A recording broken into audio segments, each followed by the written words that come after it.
Elizabeth Anscombe is one of the most important and influential British philosophers of the 20th century.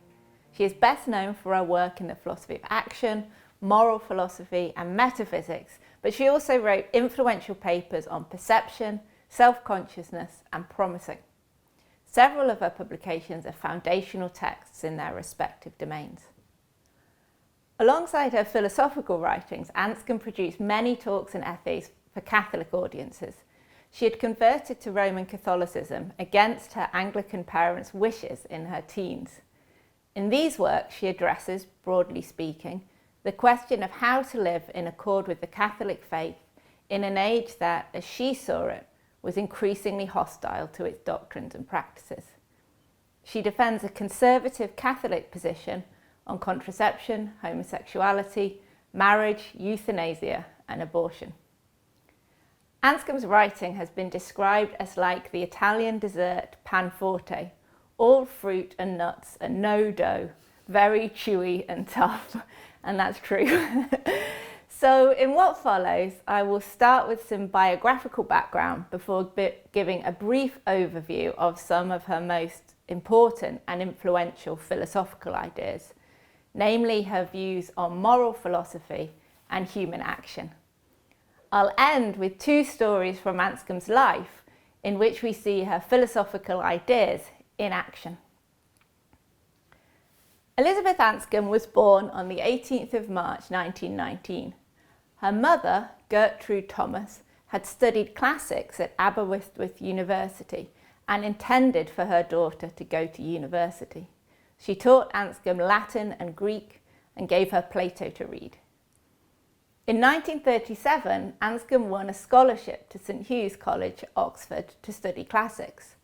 There, during her undergraduate studies, she met and became friends with Philippa Foot, Mary Midgley and Iris Murdoch, all of whom would later acknowledge her influence on their philosophical thought and lives. Now, the timing of Anscombe's arrival at Oxford is important in both philosophical and historical terms. In the 1930s, British philosophy was undergoing a transition in method, subject matter and self-understanding. The catalyst for this change was the emergence of so-called logical positivism in Austria, a philosophical school associated primarily with Maurice Schlick's Vienna Circle.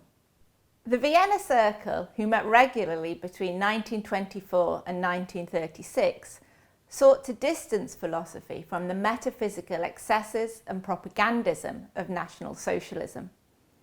The group of scientists and philosophers began from the democratizing premise that scientific observation was the only source of knowledge. Experience, not power or rhetoric, was to confer epistemic authority. They combined their empiricism with a new method of linguistic analysis made possible by new developments in logic. By analysing sentences into their component elements, they could demonstrate which sentences were tethered to empirical reality and which were not. Those that were not could be rejected as empty or meaningless. When logical positivism arrived in Britain, it became part of a neo-Humean revival of British empiricism. In his 1936 manifesto, Language, Truth and Logic, a young A.J. Ayer applied the method to statements about God, reality, truth and value, and argued that they were all, strictly speaking, nonsense. His book endorsed and popularised moral emotivism, an extreme form of moral subjectivism. The view is sometimes called the boo-hooray theory of ethics, because it holds that moral judgments, statements like murder is wrong or one ought to be kind to animals, are akin to booing or cheering actions of these kinds. There are no moral facts, just different emotional responses to non-moral facts. A central concern of Anscombe's mature philosophy is the impact of this scientistic, atheistic and reductionist worldview on not just philosophy, but on British culture and attitudes more broadly. In particular, she saw as insidious the idea that there are no moral truths and that each individual is free to choose his moral principles to fit his feelings. It was also significant to Anscombe's development as a philosopher that she began her studies just before the start of World War II. When Britain declared war on Germany in 1939, conscription was imposed on British men aged between 18 and 41, and along with male students, large numbers of lecturers left teaching posts for the military. In their place, migrant scholars were asked to deliver undergraduate and graduate teaching. Anscombe, for example, took classes with at least 2 German scholars, Richard Walzer, an expert in Greek and Arabic philosophy, and Raymond Klebanski, the historian of philosophy and art. Another tutor was the theologian Donald Mackinnon, who remained in Oxford as a conscientious objector. He too saw logical positivism as a threat to the fabric of moral life and argued in several publications from this time that Ayre's assault on metaphysics was also an assault on the human spirit. Though not a pacifist, Anscombe, like Mackinnon, was involved with the Catholic peace group Pax. In 1939, she and another student published a pamphlet, The Justice of the Present War Examined. The pair used just war theory to argue against British involvement in the war. Britain itself had not been attacked or directly threatened and would therefore be an aggressor in a conflict with Germany. After graduating, Anscombe had a series of research scholarships at Oxford and Cambridge. In Cambridge, he attended the classes of the Austrian philosopher Ludwig Wittgenstein. He thought her the most intelligent female he had ever taught. The pair became close friends and philosophical interlocutors. Anscombe learnt German so she could help to edit and translate his work, and he made her one of his literary executors. His method of grammatical investigation, which involves, among other things, closely describing the use of language in the context of human activity, was one that would profoundly shape her own philosophical practice. In 1958, Anscombe was appointed to a lectureship at Oxford University's Somerville College. While at Oxford, she flouted the university's dress code, which required women to wear skirts, at times resorting to wearing one over her trousers. In the 1960s, she refused to mark unanonymised exam papers on the ground that it would harm women students. In 1970, she was appointed to a professorship at Cambridge, taking up the chair that had been Wittgenstein's. Somehow, Anscombe managed to combine her long and exceptionally productive career with a demanding family life. She married fellow philosopher Peter Geach while still an undergraduate, and between 1943 and 1962 had 7 children. She retired in 1986 and died in 2001.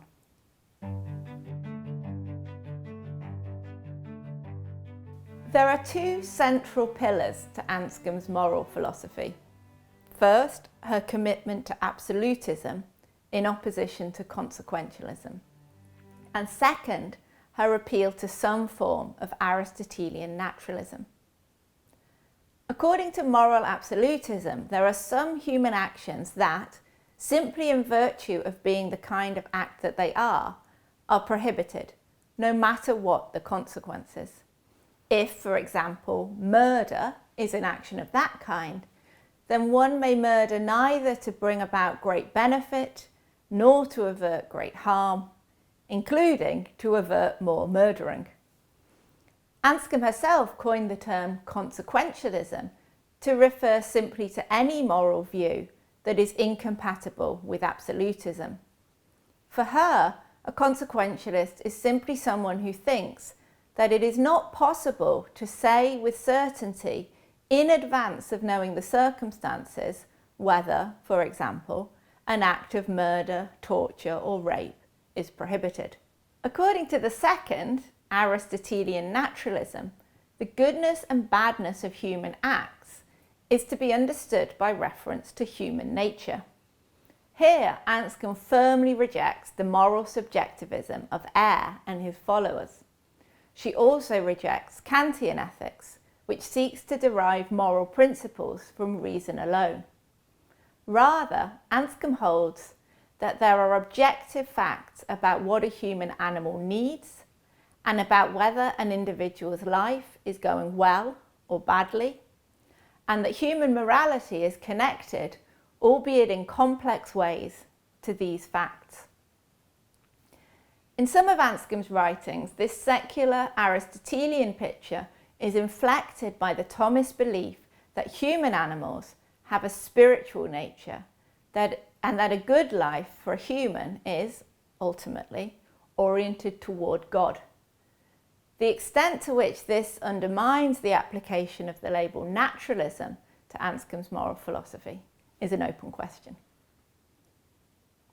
These two pillars, absolutism and Aristotelian naturalism, situate Anscombe's ethics outside the main currents of English-speaking secular moral philosophy, which tends to be consequentialist in Anscombe's sense, and opposed to the idea that morality can be linked to a substantive account of human nature or essence. They put her at odds with much contemporary thinking about the domain of morality, the form and content of moral reasoning and judgment, the connection between so-called moral and non-moral facts, and the source and status of the so-called moral ought. In her most famous paper, Modern Moral Philosophy, Anscombe defends both these views, whilst also launching a deep, rude and funny attack on the moral philosophy of her contemporaries. In the positive part of the paper, she sets out a programme for developing a moral philosophy which is anti-consequentialist and naturalist in the senses described. The first stage, she says, will be to give an account of human action. This account will need to explain how an action's description as doing such and such is affected by motives and intentions. For a consequentialist, the question of an action's description is at best secondary. For example, utilitarians don't find it relevant at all. For Anscombe, however, moral evaluation flows from what kind of action is being done. Though in everyday life, it's often very easy to say straight off what someone is doing, we all know from court cases and marital rows that this is not always the case. And for philosophers, the puzzle is to understand what it is that we are able to see straight off. That is, to understand the complex relation manifested in our language and lives between a description of what someone did, a description of what happened, and a description of motives, intentions, and character. The second stage, she says, will be to explain the conceptual connection between action descriptions and the application of virtue terms. That is, to explain when, for example, an act of killing is unjust, or giving money charitable, or disobedience courageous. This second stage will involve, among other things, an understanding of the virtues as character traits that are linked to objective facts about what is good and bad for human beings. So, it will have to involve an account of human nature. Because of the importance that Anscombe places on virtue terms in her moral philosophy, she is often thought of as a virtue ethicist. Indeed, many introductory textbooks will tell you she is the grandmother of contemporary virtue ethics. This label is not entirely happy due to the reductionist aspirations of much of modern virtue ethics. However, Anscombe certainly thought that when faced with a moral difficulty, the best thing to do is to ask, is it just? Is it honest? Is it cruel? That is, to try to find a virtue or vice term to apply. The contrast here is with a utilitarian philosophy that asks, does it maximize the good? Or a deontological one that asks, is it right? Anscombe undertook the first stage of this programme in her book Intention, written around the same time as Modern Moral Philosophy. This short but exceptionally difficult monograph was said by the philosopher Donald Davidson to be, quote, the most important treatment of action since Aristotle. It is testament to the book's depth and influence that few philosophers would disagree with this statement. Anscombe's question in that book is, which of the true descriptions of what someone is doing are descriptions of his intentional or voluntary actions? That is, which are the descriptions that are immediately relevant to the ethical evaluation of his action? Anscombe notices that we can and do often describe what a person is doing in terms of some further goal they have, or in terms of their reasons for acting. For example, I might say truly that you are writing a book, even though you are sat in a chair reading, or that you are going to Spain while you are searching for your passport. Anscombe notes that philosophers are usually tempted to think that intentional actions are those bodily movements that are caused, rationalised, or otherwise connected to some prior mental state or active mind.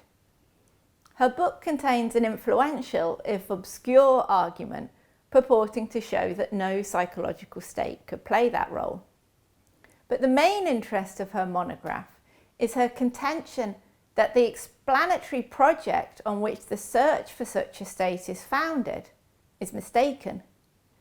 It is mistaken because, she argues, it is based on a misunderstanding of, quote, the character of the concept intention. Intention, she says, does not refer to a psychological state. Rather, it refers, quote, to a form of description of events. This form, she explains, is displayed in our social linguistic practice of asking for and giving reasons. To help us understand this idea and its implications, Anscombe provides a vignette. A man is operating a pump. As he does so, the pump makes a rhythmic clicking sound. The shadow cast on the rocks by his moving arm looks like a small animal. In operating the pump, he is doing his job, earning his wages, helping to feed his family. The pump is replenishing the water supply of a house. In the house are some high-powered Nazis. To the water has been added a cumulative deadly poison. The man and his fellow conspirators plan to seize the men in the house, kill the men in the house, seize power, and bring about the kingdom of heaven on earth. Here we have a single action with many different descriptions. Anscombe observes that if we want to know which are the descriptions under which the man's action is intentional, we can pick any true description and ask him, why are you doing such and such? If such and such is such a description, an honest response will have certain characteristics. Most importantly, A, he will know he is doing such and such without having to rely on observation or evidence. And B, his answer will contain a further description of what he is doing, which can be linked to the first by the phrase, in order to. By imagining the repeated application of the question why to answers with characteristics A and B, Anscombe reveals an ordered series of descriptions. Why are you moving that handle? Answer, I'm operating the pump. Why are you operating the pump? Answer, I'm replenishing the water supply to the house. Why are you replenishing the water supply to the house? Answer, I'm poisoning the inhabitants. Why are you poisoning the inhabitants? Answer, they're evil men, and if we can get them out of power, the good men can get in. Such a series, Anscombe says, displays the formal order that is there whenever the concept of intention applies. This formal order, which is equivalent to Aristotle's order of teleological explanation, is the referent of intention. When we speak of human action, then, we are speaking of patterns that are materially realized in human life and which can be observed. One reason that Anscombe's analysis of the character of the concept of intention is significant is that it breaks from a psychologistic conception of the topic, a conception that is, on which a person's intentions are an interior and perhaps private matter, and their actions a matter of observable public behaviour. She writes here against those who would separate conscience from action, or who would seek to avoid responsibility for bad deeds by an inner act of intention. Instead, by locating the articulation of the concept of intention in the structure of human life and activity, she offers an account on which, with a few provisos, a person's intention is no more private than her observable action, and, conversely, her action is no more observable than her intention. We can say what someone is doing when we can say with what intention she is doing it, and we can say what her intention is when we can say what she is doing. Although Anscombe's subject matter and intention is not explicitly ethical, it is, as I said, the first stage in her programme for saving moral philosophy from consequentialism and subjectivism. Furthermore, almost every one of the illustrations Anscombe uses to raise the question, what is intentionally being done, have a moral, political, or legal character. A worker is part of a righteous plot to murder corrupt political leaders. A man accidentally destroys someone's property. Some Nazis caught in a trap wonder what it befits them to do in their final moments. Serve the ends of Nazism by killing some Jews, or pray. St. Peter promises Christ he will not deny him.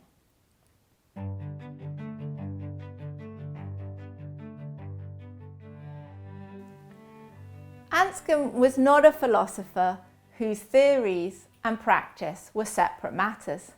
She is famous outside philosophy for her role in two controversies, both of which illustrate her courage and intellectual integrity, while at the same time illuminating some of the philosophical ideas we have already discussed. The first is her public protest against Oxford University's proposal to award President Harry Truman an honorary degree. The second is her argument with C.S. Lewis. In 1958, Anscombe made a public protest at the university's decision to offer former US President Harry S. Truman an honorary degree. She published a short pamphlet describing his decision to drop atomic bombs on Hiroshima and Nagasaki as mass murder, and comparing him to Hitler and Genghis Khan. She said that though an honorary degree is more ceremonial than serious, it is surely sycophancy to give one to a man who is a notorious murderer. Her protest was not successful. The award went ahead, but it did attract international press. Truman himself responded, saying that given the decision again, he would drop the bombs again. The pamphlet, Mr. Truman's Degree, is an excellent way into many of the more difficult and abstract of Anscombe's writings discussed earlier. We see in it her nascent philosophy of action and moral philosophy, her attack on consequentialism, and the application of the method of careful attention to the conceptual structure of human life. She begins by reminding us that by definition, to intentionally kill the innocent is murder. And she states that murder is one of the worst kinds of human action and is, as such, prohibited. This remains the case even if a murderer acts from noble reasons, for example, to prevent more murder. Anscombe then diagnoses various ways in which these facts about murder and about Truman's responsibility for mass murder have been obfuscated. And let me highlight just three. First, she blames pacifists for blurring the important distinction between killing and murder by effectively treating all killing as if it is murder. This makes protests against murder sound high-minded and unrealistic. Second, she observes that in the context of a war, especially a war involving conscription and a civilian war effort, it's easy to confuse the public about who is innocent. But, however difficult it may be to draw a line, Anscombe says, children and old women, even if they cheer up the soldiers, are certainly innocent. Third, she takes to task those who would argue that because Truman did not fly the planes that dropped the bombs, but only gave the order, his responsibility for the deaths is at most partial. Truman, she reminds us, gave the order in order to kill the civilians, in order to force the surrender. As such, killing the innocent is a description of his action. The second of Anscombe's moments of infamy is her encounter with C.S. Lewis. In 1948, Lewis came to talk at the Oxford Student Philosophy Society about his new book, Miracles. Anscombe was the respondent. Famously, she offered an utterly devastating critique of his argument against naturalism. She accused him of failing to understand the concepts of reason, cause, and explanation, and hence of being hopelessly confused about the relationship between causal and rational explanation. His attack on naturalism turned roughly on the claim that because rational explanation could not be reduced to causal explanation, rational explanation must be non-natural. Anscombe demonstrated that this is a conceptual error.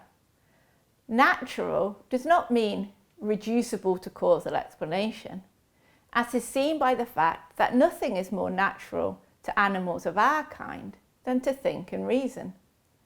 Lewis was right to say that we cannot explain the rationality of human thought and action using the scientific tools we have developed to explain brainwaves, but this does not show that the brain is natural and reason is not.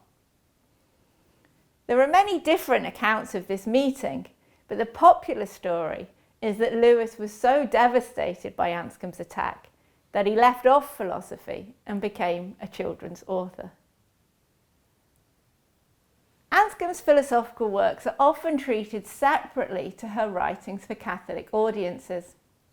Many contemporary philosophers find the idea of an analytic philosopher who also accepted Catholic doctrine hard to fathom. Many find it easier to treat Anscombe's philosophical and Catholic personas as if they belong to different individuals. However, even though her philosophical writings contain purely philosophical arguments, she understood herself to be making available to modern philosophers the conceptual and metaphysical framework she found in St. Thomas Aquinas.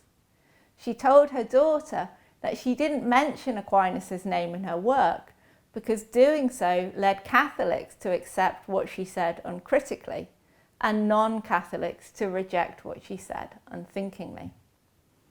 In a late paper, she drew up a list of 20 opinions of analytic philosophers that were at once inimical to the Catholic faith and provably false on purely philosophical grounds.